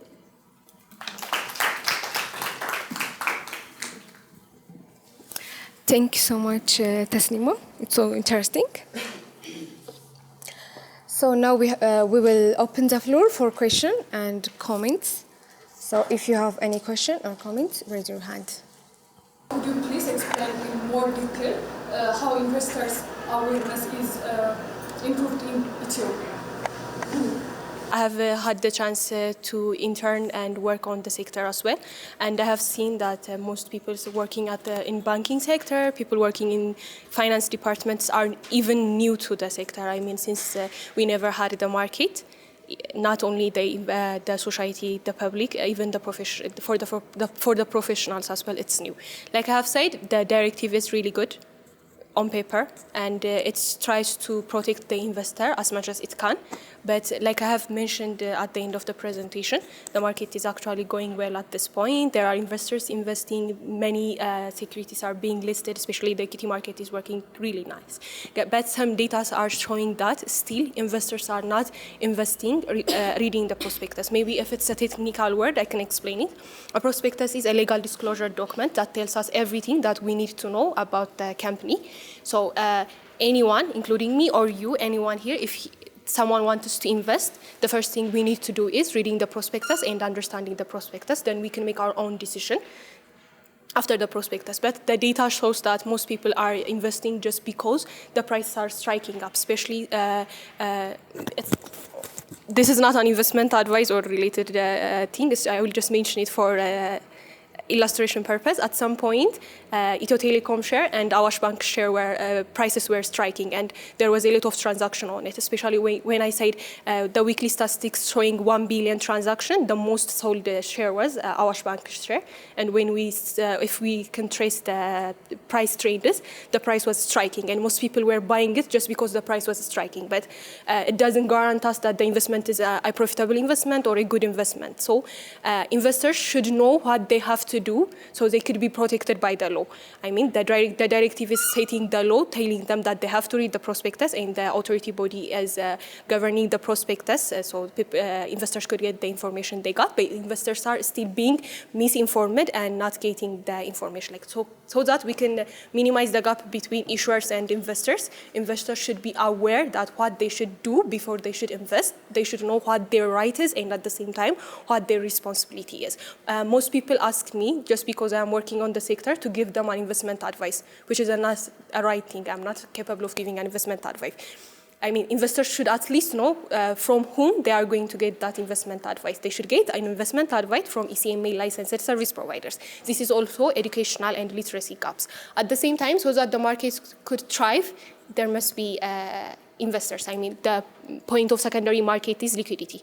ASX is trying to create liquidity, so we could create liquidity, more investors should get into the market. Investors are not getting into the market because of prior misconceptions. I mean, we know there were many issuers who stole money from investors saying they would make share companies and so on. And people are still there. They would be like, buy shares, invest on the capital market. And people be like, no, I want, this company did that. This company doesn't give me return. Some people think just because they don't get dividends, they are not getting profitability. Most people don't know about capital gains. Most people don't know what kind of returns they get from the capital market as well. So that the capital market should thrive, and at the same time investors get the protection they should get. They should know their rights, their responsibilities, and how could they use the directives law at the same time. You mentioned that companies' prospectus is prepared, and we can read that prospectus to understand the portfolio of the company better. But in my understanding, that prospectus is entirely organized based on the personal disclosure of the company. Yeah. So how can we trust it? And what can it tell us? Truly. The authority requires registration, so any company who wants to go public and offer securities must register on by the authority body. So the authority body requires a prospectus prepared by a transactional advisor. That transactional advisor could be an investment bank or any investment advisor, mostly investment banks, and these investment banks are the ones that are licensed by the authority body again.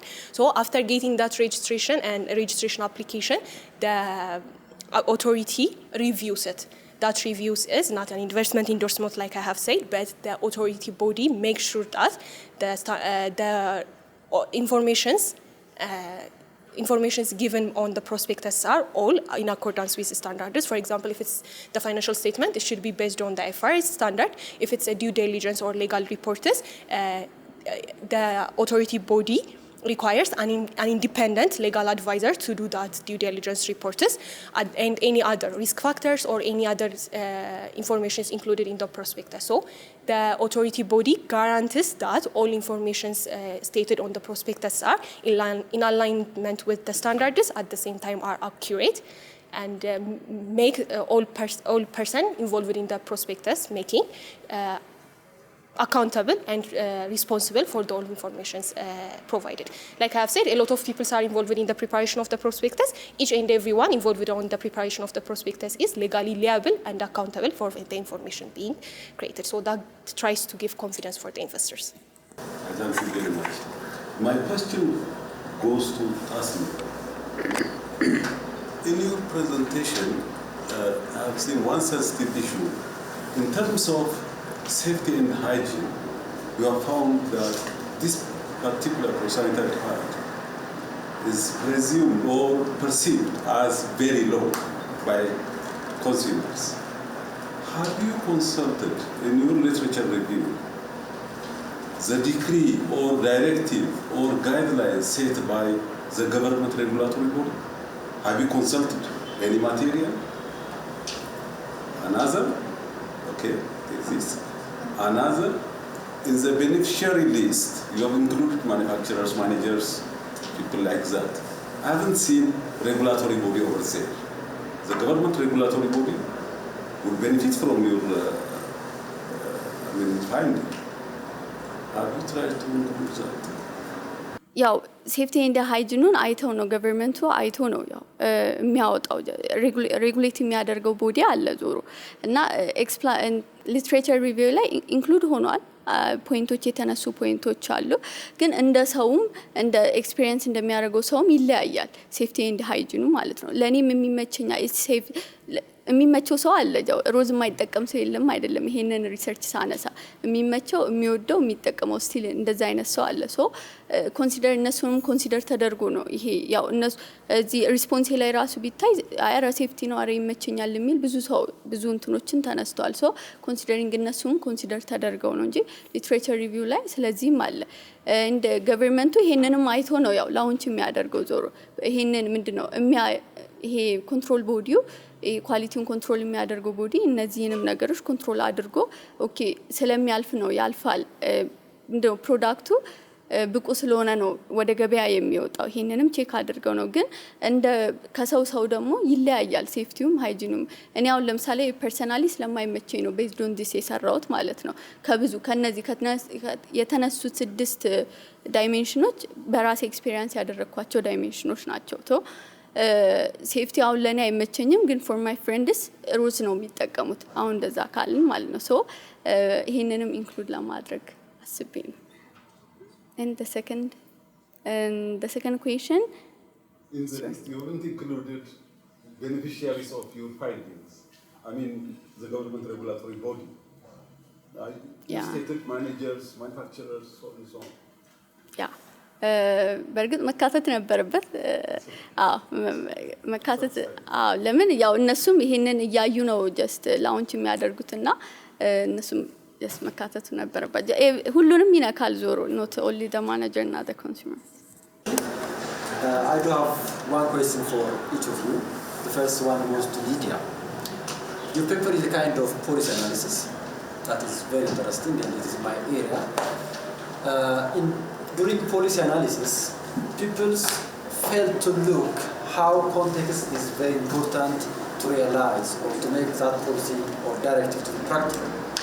And you are subscribing this directive as very strong and it's amazing at paper level. But have you seen our context? Many policies in Ethiopia, guidelines, strategies, they don't have problem with the content at paper level, I know. But they fail to be practical when the context doesn't allow them to be implemented properly. Therefore, have you seen the context in which this directive is going to be implemented? You mentioned, for example, in your limitation in the limitation, like institutional capacity. That's one context. Our institutions are not strong enough to implement the intentions of policies and directives properly. Therefore, how do you see context in realizing this directive? This is one question for you. Second goes to Tasneem. That is very interesting and relevant paper. Quality versus affordability. Of course, we need product that has to quality, but at the same time, there is an issue of affordability, even the purchasing capacity of our community. Therefore, how do you see these two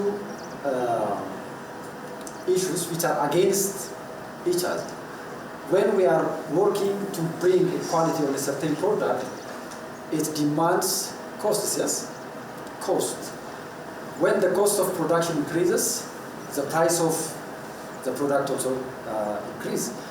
On the other hand, we have a poor purchasing capability of our community. Therefore, as a researcher, how do you see this contradicting two issues? Thank you very much. The institutional capacities, not only the issuers, but also institutional capacity of the authority body by itself, and also the market intermediaries. And when you say about the context, that's one thing that worries us the most as well, because as I have said, we are far from where the directive is saying where we are, because like the issuers are not that much capable, doesn't have the capacity to issue that kind of standard documents at this point, and also at the same time, the market intermediaries are on their infant stage. They lack technical expertise and staffing to provide such kind of prospectuses as well. I have seen some from personally from the people I know that work on the authority body, they have been mentioning that all the prospectuses being submitted to the authority body lack the standard they were expecting, as the directive says. So as you have said, the context is far from the directive is telling us to be. But as we are a latecomer, we should learn a lot from the other marketers and get experience from other marketers. And I have said personally, the directive mostly aligns with the UK capital market directives. So like we are far from there, but I believe instead of minimizing the standard of the directive and making it suitable for the issuers and the other stakeholders that are going to use the directive, it's better to increase the capacity of the other stakeholders so that they can meet the standard of the directive. Because, like I have mentioned, the directive is amazing directive, which is a strong directive that could enforce the investor protection, so as to minimize the enforcement challenges. The authority body and also any other professionals included on the sector should invest on improving the standard of the other stakeholders within the community. Thank you for your question. And the ሁለቱን ወርዶች ስና አፎርዳቢሊቲ ኤንድ ኳሊቲን እንዴት ነው እኔ ለማየት የሞከርኩት ሁለቱም ኢምፖርታንት ቲንጎች ናቸው በዚህ ፕሮዳክት ላይ አፎርዳብልም ካላደረግነው ችግር ነው ኳሊቲም ከሌለው ችግር ነው ግን እንዴት ነው ለማየት የሞከርኩት ኳሊቲ በጣም ኢምፖርታንት ቲንግ ነው because it is sensitive የሆነ ፕሮዳክት ስለሆነ ኳሊቲ ከሌለው እንዴት ማይሆን በቃ ከህልዛችን ጋር ነው የሚገናኘው ሶ ኳሊቲ በደንብ ወሳኝ ነገር ነው ግን አሉ አሁን ኳሊቲያቸው ሲጨምር ደግሞ ፕራይሳቸውን በዛው ልክ የሚጨምር አለ ሰዎች ከኳሊቲው አንፃር ያንን አፎርድ ማያደርጉት ያው አፎርድ ማያደርግ ሰው የለም አንልም አፎርድ ማያደርጉት አሉ ሶ ሎ ኳሊቲ ያለውን ይገዛሉ እንዳጠቃላይ ግን ጀነራላይዝ ስናደርገው ኳሊቲ በደንብ ማተር ያደርጋል ሶ ኳሊቲው ተጨምሮ ኳሊቲውን ጨምረው ፕራይሱ ቢጨምር ይሻላል ለእንደዚህ አይነት ፕሮዳክቶች ማለት ነው ለምን ከህልዛችን ጋር ነው የሚገናኘው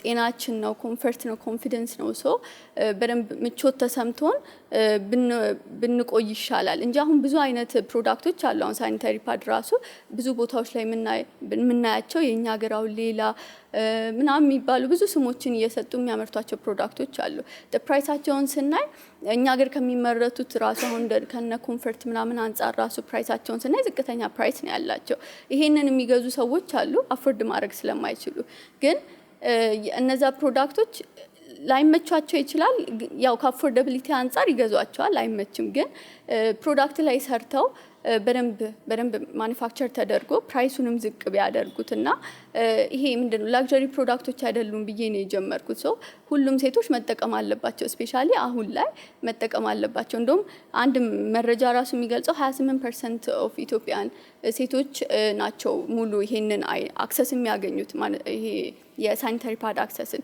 ብዙዎቹ አያገኙም ይሄን አክሰስ ሶ እንደ ሀገርም ይሄ በደንብ ታስቡበት በደንብ ተሰርቶበት በደንብ ተመርቶ ኢዚ ነገር ነው ብዙ ነገሮች ማምረት እንችላለን ሶ እንደውም በደንብ ተመርቶ ፕራይሱን ዝቅ አድርጎ ኳሊቲውን ጨምሮ በደንብ ለገበያ ማውጣት ነው እንደዚህ አይነት ፕሮዳክቶች ላይ ኳሊቲ ላይ የሚመቀለድ አያስፈልግም ለምን ሴንሲቲቭ ስለሆነ ማለት ነው ሶ ኳሊቲውን ጨምሮ ጀስት ፕራይሱንም በደንብ ተመጣጣኝ አድርገው ይሄ ኳሊቲውን ሲጨምሩ ፕራይሱንም ይጨምሩ ማለት ሳይሆን ሁለቱንም ተመጣጣኝ ተደርጎ እንዲሰራ ነው እንጂ አፎርዳቢሊቲውን the main thing ነው ማርኬት ቫልዩ እስኪጨምር ድረስ ይጠበቅና ሰደሊ ኢንቨስተሮች ኢንትረስትድ ይሆኑ ሲመጣ ባይ ሬት እና ሴል ሬቱ አይተው ይወጣል ያን ይሄኛው ፓርት ግን ሪሊ ኢንቨስተሮችን ፕሮቴክት እያደረገ ነው ወይ ኤስኤክስም ሆነ ኢሴማ ሪሊ ኢንቨስተሮችን ፕሮቴክት ያደርጋሉ የሚለው አንደኛ ጥያቄ ነው ሁለተኛው ደግሞ አሰን ኢንቨስተር ኦፍ ላይክ someone interested in share market ስንል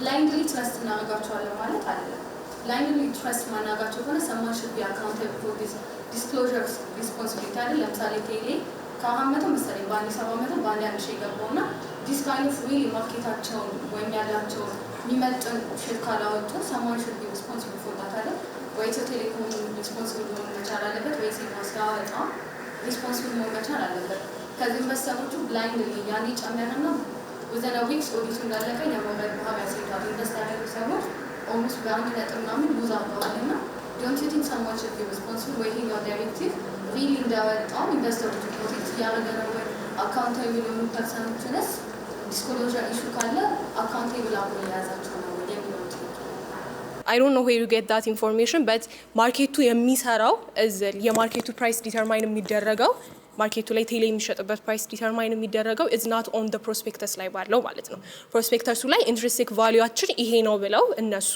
ሊስት የሚያደርጉት ይኖራል የሚያስቀምጡት ማለት ነው ኢሲኤምኤ ደግሞ ሬጂስተር ካደረገ በኋላ there is another procedure for them to be listed on the ESX market when they do so ESXም የራሱን ሪቪዎች ሰርቶ ነው ይሄ ኢንትሪንሲክ ቫልዩ ልክ ነው ወይስ አይደለም የሚለው ማለት ነው ሶ ASX ዲተርማይን የሚያደርገው ፕራይስ የለም or ደግሞ እንትን የሚለው ፕራይስም የለም solely the price is determined by the market, the demand and the supply. So we know the relationship between demand and supply. When the demand is high, the price definitely ይጨምራል. demand እየቀነሰ ሲሄድ ደግሞ ፕራይሱ አብሮ ይቀንሳል. And the number of shares available for the market to be sold will be determined by the number of sellers. Like supply ነው ለመሸጥ ፈቃደኛ የሆነ ሰው ነዋይ አፕላይ ገብቶ ሴል ኦርደሩን ሲያስቀምጥ ነው የሚሆነው ማለት ነው.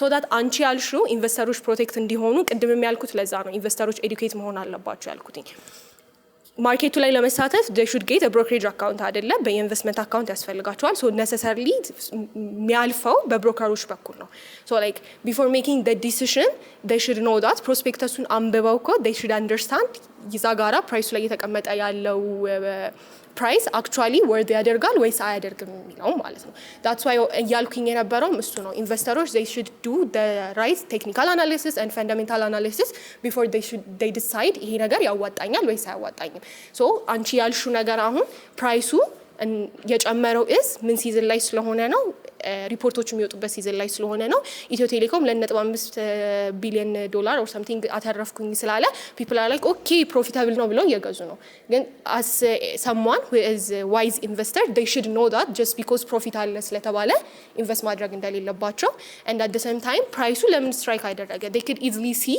የቻርቱን አፑ ላይ ያለውን ቻርት okay so እዚህ ጋር ስትራይክ አደረገ and based on trend ይጨምራል ወይስ አይቀንስም ስፔኩሌሽን ነው እነዚህ ሰዎች እየሰሩ ያሉት ወይስ actual investment to know that they should know ምን ያደረጉ እንደሆነ ማርኬቱ ላይ ለዛ ነው ኢንቨስተር ኤዱኬሽን እያልኩ ያለው ቲ ማለት ነው so ማርኬቱን ኮንትሮል ለማድረግ ኢሲኤምኤ እየሰራ ያለው የዳይሬክቲቭ ሚለን ነገር ምንድነው ዩዝ ላይሰንስድ የሆኑ ሰርቪስ ፕሮቫይደሮችን so you could get investment advice ለምሳሌ ላይሰንስድ የሆነ ኢንቨስተር ጋር ሄደሽ አንቺ የቴሌን ሼር ልገዛ ነው እዚህ ጋር ዛሬ እኮ ዋጋው ጨመረ ብትያቸው they would do the analysis ስለዚህ ይሄ ነው ብለው they will tell you አይደለ that's how they should protect ማለት ነው ከዛ ማን ነው ሊያብል የሚሆን ያልሽኝ ቅድም ለተጠየቀው ጥያቄ መለስኩት መልስ ነው ኢሲኤምኤ doesn't guarantee you ይሄ ኢንቨስትመንት ፕሮፊታብል ነው ብሎ just because prospectus በኢሲኤምኤ አፕሩቭ ተደርጓልና ዌብሳይታቸው ላይ አለ ስለተባለ it doesn't say ኢንቨስትመንቱ trustworthy ነው ኢንቨስት አድርጊ ያለሽ አይደለም ዲሲሽኑን ላንቺ ነው የሚታወልሽ ፕሮስፔክተስሽን አንብቢ and so on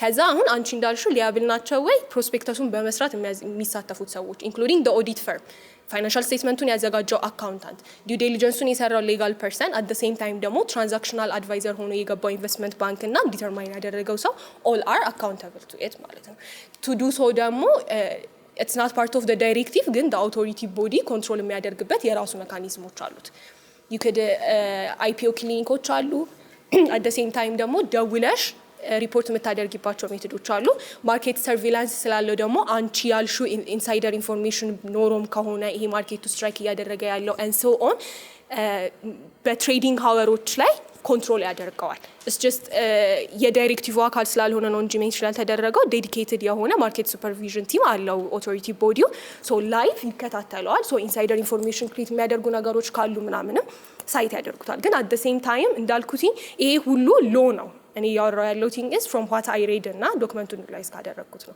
one challenge would be ኢምፕሊሜንቴሽኑ ምን ይመስላል ምን ያህል ደግሞ ኦቶሪቲ ቦዲው በኮንሲስተንሲ ይሄንን ነገር ኢምፕሊሜንት ያደርጋል ያልሽው እኛ ያነሳነው ቻሌንጅ ነው ማለት ነው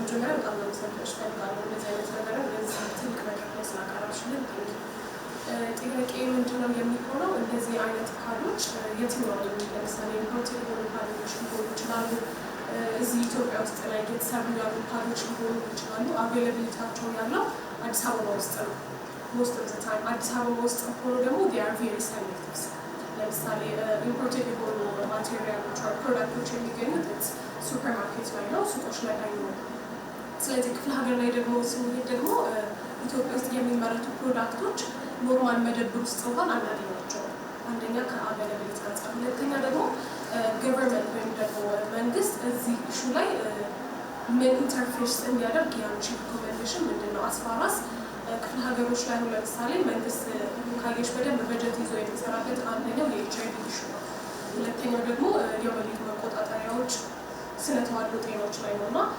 ከከተማው ይልቅ ሞስት ኦፍ ላይ ፎከስ አድርጎ የሚሰራው ገጠር ላይ ነው ስለዚህ when we see about the sexual educationዎች ላይ ከኮንዶም ዲስትሪቢዩሽን ጀምሮ it's for free when we see ደግሞ ይሄ ወሊድ መቆጣጠሪያዎች ሌላ ኢሹዎች ደግሞ it's for free ማዋለዶችም እንደዚህ ነፃ ናቸው። ስለዚህ ገቨርንመንት እዚህ ላይ ምን ኢንተርፌርስ እንዲያደርግ ይገባል ብለሽ ታስቢያለሽ? ከታክስም አንፃር ኢምፖርትድ ከሚደረጉ ታክስም አንፃር ምክንያቱም ኢትዮጵያ ውስጥ ሲመረቱ most of the products ሁሉም እዚህ ይገኛሉ ማለት አይደለም። ኢምፖርትድ የሚደረጉ ነገሮች ይኖራሉ ከፓኬጅ አንፃር ማለት ነው። ስለዚህ ዲዩቲ ፍሪ ስለመሆኑ ምን ታስቢያለሽ? ገቨርንመንት ቢካተት ያው ሁሉ ብዙ ነገር ይካተታል እና ገቨርንመንት በደንብ መስራት አለበት። ከአቬለቢሊቲ አንፃር ራሱ ስናይ ምናልባት እኔ ካወጣቸው 6 ዳይሜንሽኖች አንፃር አቬለቢሊቲ ላይ ነው ጥሩ እንትን ያለው ጥሩ ሪስፖንስ የተገኘው ብዬ ነው ያነሳሁት። ይሄንን ሳነሳ አቬለብል ነው ሁሉም ቦታ ለማለት ሳይሆን ካሉት ዳይሜንሽኖች የተሻለው በአቬለቢሊቲ ላይ ነው እንጂ በእርግጥም እዚሁ ከተማው ላይ እና አንዳንድ ዲቨሎፕ የሆኑ የወጣ ያሉ ካንትሪዎች ላይ ነው እነዚህ ሳኒታሪ ፓድም የሚገኙት እና ወደ ገጠሩ እውነትም የለም። ስቲል ቅድም ለመጥቀስ ሞክሬያለሁ 28% የኢትዮጵያን ውመን ነው እነዚህን ፕሮዳክቶች ራሱ አክሰስ ማድረግ የሚችለው። ኢማጂን ከ100% 28% ማለት ኦልሞስት ኦል እያገኘ አይደለም። ወይ የምንድነው የድሮ ነገር ነው የሚጠቀመው ወይ አቡጀዲ ነው የሚጠቀሙት ወይም ከቤት አይወጡም። ብዙ ነገር ኢፌክት አለ። ይሄንን ብናነሳ በጣም ብዙ ነው የምንሄደው። ጀስት የራሱ የማንስትሬሽኑ ራሱ ፔን አለ። ከዛ ይሄ ደግሞ አናዘር ፔን ነው እና ምን ያህል ነገር ሴቶች ላይ እንዳለ የሚገልጽልን ነው እና ይሄን አቬለቢሊቲ ስል ያው እዚሁ ላይ ካለው ከተነሱ ዳይሜንሽኖች አንፃር አቬለቢሊቲ የተሻለ ነው እንጂ አቬለቢሊቲ አሁንም የወረደ ነው። ከመንግስት አንፃርም በደንብ መሰራት አለበት። ምንም እየተሰራ አይደለም በዚህ ነገር ላይ ስፔሻሊ አሁን ላይ እንደውም ኮምፕሌን እየተደረገ መጥቷል ስለ ሳኒታሪ ፓድ። ጥሩ ነው፣ ሶሻል ሚዲያው ጥሩ ነው።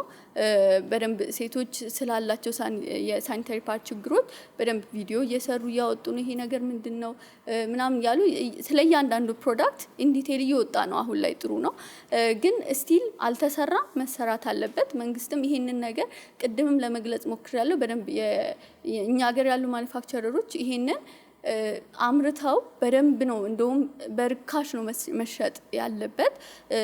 ለገጠሩ ደግሞ በደንብ አቬለብል እንዲሆን ስፔሻሊ አንቺ እንዳነሳሽው በነፃ መሰጠት ያለበት ነገር ነው። ግን እየተሰራ አይደለም። ተሰርቷል ማለት አንችልም፣ ገና አልተጀመረም። ያልተጀመረ ነገር ነው። ሶ ፎከስም አድርጌ ለማንሳት የሞከርኩት ይሄ ነገር እንዲቀረፍ ብዬ በማሰብ ነው እንጂ በመንግስት አንፃርም አልተሰራም ሳይሆን ገና ነው። ጀስት የታሰበም አይመስለኝም እና ይሄ በኳሊቲ አንፃር ስናየው አፕሩቭ እያደረጋቸው ያለው ኳሊቲዎች አይ ዶንት ኖ ይሄ ብዙ ኮምፕሌኖች አሏቸው የኛ ሀገር ላይ እና እሱ ላይም ገና ከመጀመሪያው ተነስቶ በደንብ ትልልቅ ሪሰርቸሮች ሰርተውት በደንብ ተሰርቶ ማኒፋክቸሮችም ይሄ ፕሮፊት ሜክ ለማድረግ ብቻ ሳይሆን በደንብ አሳሳቢ ነገር ነው። መንግስት HIV እንደሚያሳስበው ሁሉ ይሄም ነገር በደንብ አሳሳቢ ነገር ሆኖ ለኮንሱም ለሚያደርጉት ለሴቶቻችን በደንብ distribute መደረግ እንዳለበት ይሄንን በማሰብ ነው ያነሳው። I would like to thank you both presenter Lydia and Tasnima for sharing their research and all of you for your participation and question. Thank you so much. Thank you for shedding a light on a problem that does not been talked enough. So thank you. Our dear audiences, we have now completed the first 4 paper presentations. We will now take a 15-minute tea break, and then the remaining technological and innovative presentations will continue. Thank you and enjoy your break.